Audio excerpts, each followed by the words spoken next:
10 মিনিটে কিছুই হয় না, আর হ্যাঁ 10 মিনিটে আবার অনেক কিছুই হয়ে যায়। তো আজকের এই 10 মিনিট আমি তোমাদের সাথে ফ্লোচার্ট নিয়ে কথা বলবো। আমি আশা করছি এই 10 মিনিট যদি তোমরা আমার সাথে ধৈর্য সহকারে ভিডিওটি দেখতে পারো, তাহলে এরপরে ফ্লোচার্ট নিয়ে আর কখনো সমস্যায় পড়তে হবে না। অর্থাৎ যেভাবেই ফ্লোচার্ট নিয়ে কোশ্চেন আসুক তুমি অ্যান্সার করতে পারবে। তোমরা জানো আমার এই চ্যানেলে আমি সকল শর্টকাট ভিডিও আপলোড করে থাকি। তারই ধারাবাহিকতায় আজকের ভিডিওতে ফ্লোচার্টের 5টি শর্টকাট নিয়ম তোমাদের সাথে শেয়ার করব, যে 5টি শর্টকাট দিয়ে যে কোনো ফ্লোচার্ট তুমি অ্যান্সার করতে পারবে। সুতরাং চলো বন্ধুরা, আর দেরি না করে ফ্লোচার্টে যে 5টি নিয়ম আছে সেগুলো জেনে নেই। সো ফ্লোচার্ট করতে হলে তোমাকে অবশ্যই কিছু নিয়ম মেনে চলতে হবে। যেমন তোমাদেরকে প্রথমে একটি প্যাসেজ দেওয়া থাকবে, সেই প্যাসেজটি আগে ভালো করে পড়ে নিতে হবে। ভালো করে 2 বা 3 বার পড়ে নেওয়ার পরে তোমাকে প্রশ্নটার দিকে খেয়াল করতে হবে। সেই প্রশ্ন অনুসারে তোমাকে 5টি সেন্টেন্স সিলেক্ট করে নিতে হবে।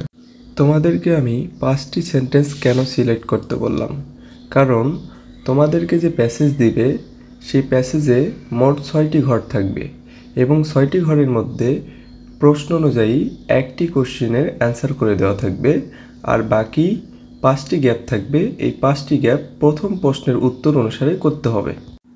এখন তোমাকে প্যাসেজ থেকে 5টি সেন্টেন্স সিলেক্ট করতে হবে। এখন কিভাবে করবা? প্রথম যে সেন্টেন্সটি করে দেওয়া আছে বক্স নাম্বার 1-এ, এখন সেই সেন্টেন্সটি প্যাসেজের কোথায় আছে সেটা তোমাকে খুঁজে বাহির করতে হবে, এবং খুঁজে বাহির করার পরে ওই রিলেটেড সেন্টেন্স আর কোনটা কোনটা আছে সেগুলো আইডেন্টিফাই করার চেষ্টা করতে হবে। এটা হলো তোমার প্রথম কাজ। এরপর যে 5টি সেন্টেন্স তুমি সিলেক্ট করলা, এইবার বাছাইকৃত সেন্টেন্সগুলো থেকে ফ্রেজ বা শর্ট নোটস তৈরি করতে হবে। এখন ফ্রেজ বা শর্ট নোটস কি? ফ্রেজ বা শর্ট নোটস হলো এমন কিছু শব্দাংশ যেখানে কোনো সাবজেক্ট বা প্রিন্সিপাল ভার্ব থাকবে না। তাহলে দেখো আমরা একটা এক্সাম্পলের মাধ্যমে শিখি। যেমন দেখো প্রথম সেন্টেন্সটা, আই গো টু স্কুল। এখানে আই হলো সাবজেক্ট আর গো হলো প্রিন্সিপাল ভার্ব। তো এইটাকে তুমি কিভাবে ফ্রেজ বা শর্ট নোটস তৈরি করবে ফ্লোচার্ট অ্যান্সার করার ক্ষেত্রে, তোমাকে একটা শর্টকাট শিখিয়ে দিই। যে আই সাবজেক্ট রাখা যাবে না, তাহলে আইকে উঠিয়ে দিবা। এরপরে যদি কোনো মেইন ভার্ব থাকে বা প্রিন্সিপাল ভার্ব থাকে, এর সাথে শুধু আইএনজি যুক্ত করে দিবা। তাহলে দেখো গো একটা প্রিন্সিপাল ভার্ব, গো এর সাথে যদি আমরা আইএনজি যুক্ত করি তাহলে কি হয়? Going to school. তাহলে এটা কিসে পরিণত হলো? ফ্রেজ বা শর্ট নোটসে। তাহলে এটা শুধুমাত্র একটা শর্টকাট শেখালাম। এখন আমি তোমাদেরকে এইরকম 5টি গুরুত্বপূর্ণ ফ্রেজ বা শর্ট নোটস তৈরি করার রুলস শেখাবো। এই ফ্রেজ বা শর্ট নোটস তৈরির রুলসগুলো যদি তুমি ফ্লোচার্ট তৈরিতে ব্যবহার করো তাহলে সহজেই 10-এ 10 পেয়ে যাবা। যেমন 1 নাম্বার ফ্রেজ বা শর্ট নোটস তৈরির রুলসটি হলো, যদি কোনো বাক্যের মধ্যে subject plus be verb, that means am is R was were থাকে, তাহলে সেই অ্যাম ইজ আর ওয়াজ ওয়ারকে উঠিয়ে দিয়ে তার পরিবর্তে আমরা বিং ব্যবহার করব। অ্যাম ইজ আর ওয়াজ ওয়ারের পরিবর্তে কী ব্যবহার করব?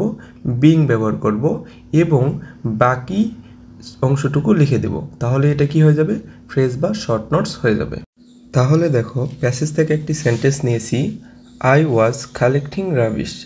তাহলে এখানে দেখো আই একটি সাবজেক্ট, ওয়াজ একটা কী verb? Be verb. Am is R was আর বি ভার্ব। তাহলে ফ্রেজ বা শর্ট নোটস তৈরির রুলসটি কী ছিল? যে সাবজেক্ট প্লাস বি ভার্ব উঠে যাবে, অ্যাম ইজ আর ওয়াজ আর থাকলে কী হবে? উঠে যাবে। তার পরিবর্তে আমরা কী বসাবো? বিং বসাবো। তাহলে অ্যাম ইজ আর ওয়াজ আর পরিবর্তে নিচের অ্যান্সারে আমরা কী লিখেছি? বিং লিখেছি। বুঝতে পেরেছ? যে আই ওয়াজ উঠিয়ে দিয়েছি, অ্যাম ইজ আর ওয়াজ ওয়ারের পরিবর্তে আমরা কী লিখেছি? বিং লিখেছি। তাহলে অ্যান্সারটি কী হবে? Being collecting rubbish. তাহলে এভাবে যে কোনো ফ্রেজ মানে সেন্টেন্সে যদি অ্যাম ইজ আর ওয়াজ ওয়ার থাকে তাহলে সেগুলো উঠিয়ে দিয়ে তার পরিবর্তে বিং যুক্ত করে বাকি অংশটুকু লিখলেই সেটা একটি কী তৈরি হবে? ফ্রেজ বা শর্ট নোটস তৈরি হবে।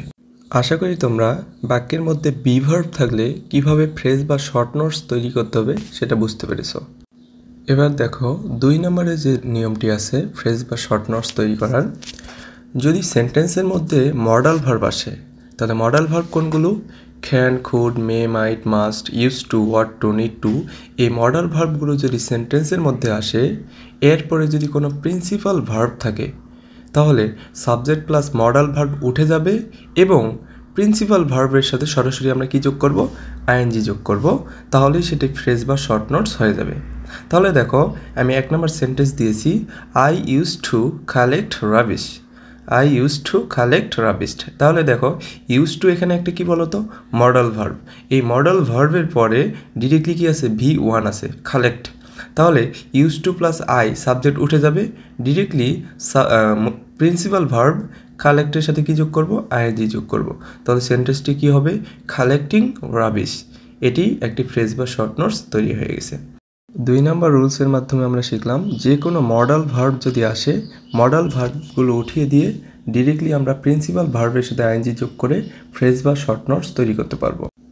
3 নম্বর রুলসে যেটি রয়েছে, তুমি যে 5টি সেন্টেন্স বাছাই করেছো তার মধ্যে সেই সেন্টেন্সটির মধ্যে যদি হ্যাভ ভার্ব থাকে, হ্যাভ ভার্ব কোনগুলো, have, has, had, subject plus have, has, had থাকবে, তাহলে এগুলোকে হ্যাভ ভার্ব বলা হয়। এই হ্যাভ ভার্বগুলোর পরিবর্তে আমরা কি বসাবো, হ্যাভিং বসাবো, এবং বাকি অংশটুকু যদি লিখে দেই তাহলে সেটি কি হবে, ফ্রেজ বা শর্ট নোটস হয়ে যাবে। তাহলে দেখো প্যাসেজ থেকে একটি সেন্টেন্স নেওয়া হয়েছে, I had a serious infection. তাহলে দেখো এখানে আই তো উঠিয়ে যাবে, আর হ্যাড একটি কি, হ্যাভ ভার্ব। তাহলে এই হ্যাডের পরিবর্তে আমরা কি লিখেছি, হ্যাভিং আ সিরিয়াস ইনফেকশন। তাহলে এই যে হ্যাভ ভার্বের পরিবর্তে আমরা হ্যাভিং লিখলাম, এটিও একটি ফ্রেজ বা শর্ট নোটস হয়ে গেছে। আশা করি এটাও বুঝতে পেরেছ। 4 নম্বর রুলসে যেটি রয়েছে, বাছাইকৃত 5টি সেন্টেন্সের মধ্যে যে সেন্টেন্সটি তুমি সিলেক্ট করেছো সেটি যদি পাস্ট ফর্মে থাকে। দেখো সেন্টেন্সে কী লেখা আছে, আমরা প্যাসেজ থেকে একটি সেন্টেন্স নিয়েছি, I worked for an ice cream shop. দেখো এখানে ওয়ার্কড পাস্ট ফর্মে আছে, V2তে আছে।